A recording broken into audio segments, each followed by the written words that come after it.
Tu cherches une solution pour arrêter de tout prendre personnellement, tout ce qui se passe autour de toi, pour être très impacté par dans tes relations avec les gens, parce que tu sens une forme d'hypersensibilité, voire même de susceptibilité. Alors reste là, je vais te donner une technique extraordinaire, tu vas comprendre. Ce qu'il te faut, c'est prendre du recul. Et comment prendre du recul face aux gens qui nous entourent et que ça nous impacte au quotidien? C'est tout simple. Écoute cette histoire et tu vas comprendre où je veux t'emmener. Essaye d'imaginer que tu es dans la rue, d'accord? Tu te balades et tout. Et là, il y a un handicapé qui s'approche de toi en chaise roulante, très mal en point.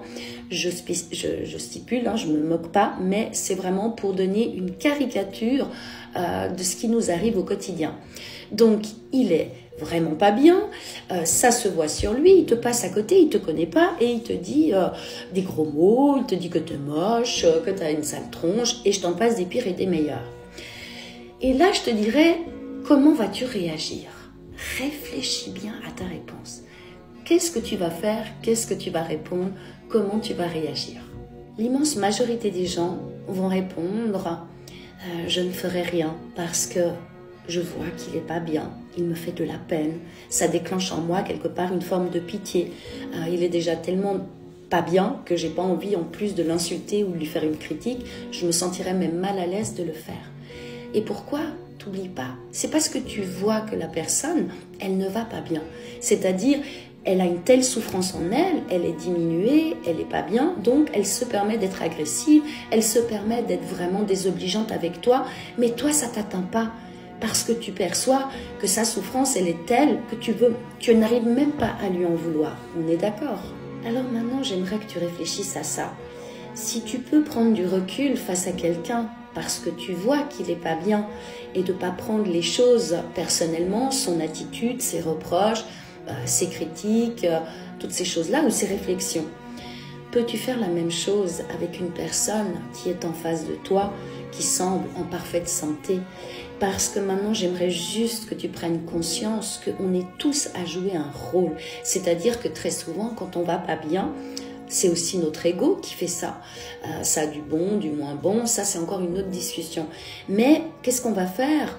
On va jouer un rôle, on ne va pas forcément montrer qu'on n'est pas bien, mais ça peut donner, de par nos soucis, nos frustrations, notre malaise, nos complexes, une attitude, de par nos frustrations, désagréable avec des gens qui quelque part ne le méritent pas.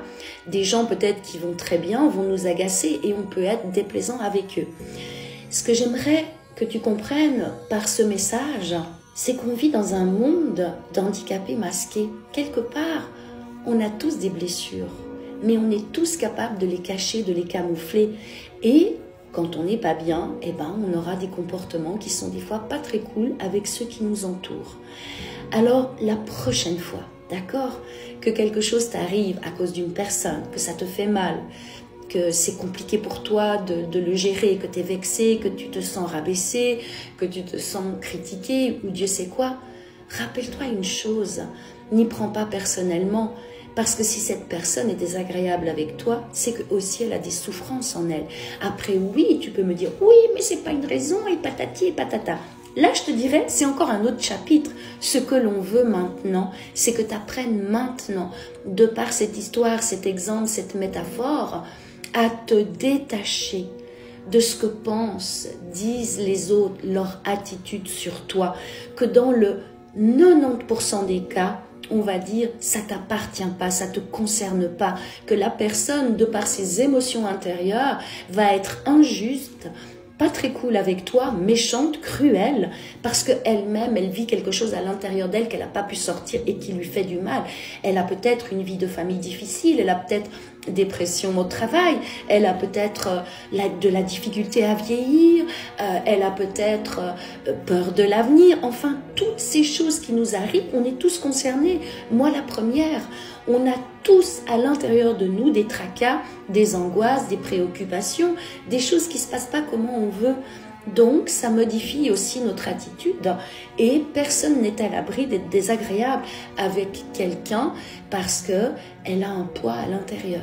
Alors, j'espère que ce petit moment qu'on vient de passer ensemble te permettra de te dire la prochaine fois qu'il y a une réaction, une situation qui te blesse, qui te met dans tous tes états, de repenser à cet exemple que je viens de te donner, de prendre du recul et de te dire, bon, j'active mon mode détachement, compassion, parce que cette personne-là, elle est vraiment pas cool avec moi, mais ça m'appartient pas, c'est parce qu'elle aussi est dans la souffrance. Vu sous cet angle, tu sais, ça t'aidera à force de pratiquer, à prendre vraiment du recul et de ne plus être impacté par les humeurs, parce que traversent les gens qui t'entourent. Alors, dis-moi en commentaire ce que tu en penses. Et puis, merci si tu partages. Donne-moi un petit coup de pouce. J'aime bien un petit peu diffuser, comment dire, des poussières d'étoiles dans le cœur des gens. Je t'embrasse très fort. Et puis, détachement. On est tous des handicapés masqués. Je t'embrasse.